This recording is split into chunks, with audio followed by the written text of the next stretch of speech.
ఈ ప్రాసెస్లో సంపూర్ణేష్ బాబు గారు కూడా, బికాస్ ఆయన చేసిన హృదయ కాలేయం అందరి మనసుల్లో అసలు మామూలుగా ఆకట్టుకోలేదు.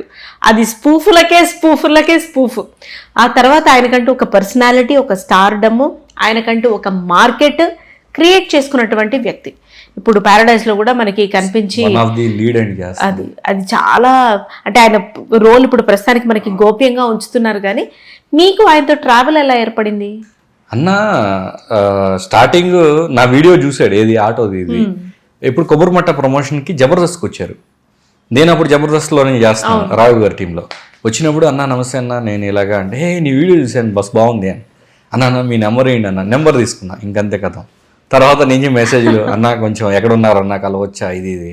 ఆ తర్వాత ఆయనతో ర్యాప్ పెరిగే కొంది నేనేమంటున్నానంటే, జబర్దస్త్ ఆయన సంపూర్ణేష్ బాబు అంటే కమిడియన్ అంటున్నా, కానీ ఫస్ట్ టైం ఆయన అంటే ఏందో కూడా తెలిసిందండి. ఆయన ఒకరోజు రా అని పిలిచారు. వెళ్ళినప్పుడు ఏం చేస్తున్నావు అంటే, ఎదుగుతున్నా అన్న, అవకాశాలు రావట్లా నా దాకా అన్న, ఏదో క్యాజువల్గా కేర్లెస్గా. అదే ఒక మాట చెప్పమంటా, చెప్పన్నా ఏమనుకోవద్దు నేను చెప్తా అని. చెప్పన్నా పర్లేదా, ఇప్పుడు నీ గర్ల్ ఫ్రెండ్ నేను డేట్కి రమ్మంది, నువ్వు వెళ్తావా అన్న. ఎందుకు వెళ్ళనన్నా, కారు లేదానికి ఎలా వెళ్తావా అన్న. కారు లేకపోతే బైక్ వేసుకుని వెళ్తా అన్న. నీ దగ్గర బైక్ కూడా లేదు, సైకిల్ తొక్కుంటే వెళ్తా అన్న. పోనీ నీ దరిద్రానికి సైకిల్ కూడా లేదు, ఏం చేస్తావా అన్న. నడుచుకుంటూ వెళ్తా అన్న. నడవడానికి కూడా శక్తి లేదానికి ఏం చేస్తావా, లిఫ్ట్ అడుక్కొని వెళ్తానన్నా. గర్ల్ ఫ్రెండ్ కోసం లిఫ్ట్ అడుక్కోవడానికి దాకా దిగజారావు. సినిమా ఇండస్ట్రీనే లోకం అనుకొని వచ్చినవాడివి, అవకాశం ఎవరో ఇవ్వట్లేదని నువ్వెందుకు అనుకుంటావు, నువ్వెందుకు దిగజారి వెళ్ళట్లేదు? గర్ల్ ఫ్రెండ్కి ప్రిఫరెన్స్ ఇచ్చావు అంత గొప్పగా, నీకోసం నువ్వెందుకు ఇచ్చుకోలేకపోతున్నావు? నీ ప్రేమే నీ ఇండస్ట్రీ కదా, అంతలా ప్రేమించు, గర్ల్ ఫ్రెండ్ కన్నా ఎక్కువగా ప్రేమించు, అప్పుడు సెట్ అవుతావు నువ్వు అని. ఆ తర్వాత ఆయన చెప్పానండి, మనం అనుకుంటాం ఏదో కమెడియన్గా ఒకటి చేశాడు స్టార్ కొట్టేశారని. సోమవారం నుండి శుక్రవారం దాకా 5 రోజులు బంగారు పని చేసుకొని, శుక్రవారం రోజు సాయంత్రం పూట వాళ్ళ ఊరు నుంచి సిద్దిపేట నుంచి బస్సు ఎక్కొచ్చి, లాస్ట్ బస్సు ఇక్కడ పడుకొని, పొద్దున్నే 4-5 వస్తే అది అక్కడ పడుకొని కాసేపు తెలిసిన వాళ్ళ ద్వారాగా వచ్చి వాళ్ళ రూమ్లో స్నానం చేసి, ఆయన బైక్ మీద పెట్రోల్ కొట్టిస్తే అవతల ఆయనకి, ఆయన బైక్ ఎక్కించుకొని తిప్పి, ఆయన ఆఫీస్లో ఏదైనా ఉంటే ఫోటోలు చేసి ఇచ్చి, శనివారం ఆదివారం దాకా అలాగే చేసి, ఆదివారం రోజు మళ్ళీ నైట్ బస్ ఎక్కి ఇంటికి వెళ్ళి మళ్ళీ సోమవారం పొద్దున్నే షాప్కి వెళ్ళాడు. ఒక మనిషి సోమవారం నుండి శుక్రవారం దాకా 5 రోజులు పని చేసుకొని, శనివారం ఆదివారం అనేది సినిమా ఇండస్ట్రీకి పెట్టుకొని ఇక్కడికి వచ్చి పని చేసుకొని ఇక్కడ పడుకున్నాడు అండి. ఆయన అలా కొన్ని సంవత్సరాలు చేశాడు. జూనియర్ ఆర్టిస్ట్గా చేశాడు, సైడ్ యాక్టర్గా చేశాడు, బ్యాక్గ్రౌండ్లో నుంచున్నాడు.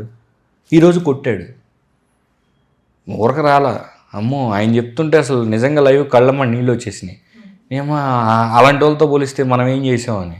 ఆయన మన దీంట్లో కూడా ఏది హృదయకాలయం కొబ్బరిమట్టు, హృదయకాలయమే డాన్సు, వెనకాల బ్యాక్గ్రౌండ్ డాన్సర్లు, పెద్ద సెట్. మన సాయి రాజేష్ అన్న పిలిపించి మొత్తం డాన్స్ మాస్టర్తో మాట్లాడి, రేపు ఇంతమందిని పిలిపించండి మొత్తం ప్రిపేర్ చేస్తే, డాన్స్ మాస్టర్ అన్నాడంట, సరే తను చేయలేడు సార్, మీరు అంతమందిని పిలిపిస్తున్నారు, సెట్లో కాస్ట్ వేస్ట్, ఒకసారి చూసుకోండి మరి. ఏమన్నా అతను చేసేటప్పుడే కాళ్ళ నొప్పులు ఏళ్ళ నొప్పులుగా బిహేవియర్ కనిపిస్తూ ఉంది, అతను చేస్తాడో లేదో నాకు నమ్మకం లేదు సార్, సరే మీరైతే తెప్పించండి నేను చూస్తాగా. అవి వెళ్ళిన తర్వాత ఆయన వెళ్ళిపోయాడు. ఈయన తలుపు తీసి చూస్తుంటే, అన్న లోపల స్టైల్ సినిమాలో కనుక ఆయన ప్రాక్టీస్ చేస్తుంటారు చూడండి, అలా ప్రాక్టీస్ చేసుకుంటాను. సంపు ఏంటి పరిస్థితి అని ఇట్రా చేయబట్టుకుంటే ఫీవర్ ఉంది సంపు, మరి ఏంది క్యాన్సిల్ చెప్పమంటావా అన్న. చేస్తానన్నా మీకు చేయమంటే అని. నేను నమ్మి రేపు షూట్ పెడుతున్నా, ఇంత ఖర్చు అవుతుంది, రేపు నువ్వు చేస్తున్నావు సంపు అని. కట్ చేశాడు. అది మంచి సాంగ్స్ అప్లోడ్ వచ్చింది. సాంగ్స్, మూవీ అసలు ఓవరాల్గా ఫీవర్తో చేశాడు.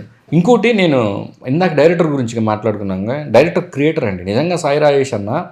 మనం చూడండి, బర్నింగ్ స్టార్ అనే ఒక బిరుదు ఇచ్చి, సంపూర్ణేష్ బాబు అనే ఒక పేరు పెట్టి, మళ్ళీ ఆ బాబు అనేది ఇంకొకరి పేరు ఎవరు లేదు, సంపూర్ణేష్ బాబు అనేది ఒక డిఫరెంట్ పేరు పెట్టి, అతని పేరు మీదకి టైటిల్ సాంగ్ రాపించి, నేనే సంపు. ఫస్ట్ సినిమాకి, డెబ్యూ సినిమాకి, కామెడీ సినిమాకి ఎవరైనా రాపిస్తారా? ఆయన డేర్కి మెచ్చుకోవాలి. మళ్ళీ ఆయన చేత అసలు డైలాగులు కానీ, స్టంట్స్ కానీ, ఫైట్స్ కానీ, డాన్సులు కానీ ఇన్ని చేపించి, అంటే ఒక మాటలో చెప్పాలంటే ఒక క్రియేటర్ తలుచుకుంటే ఏదైనా చేయొచ్చు.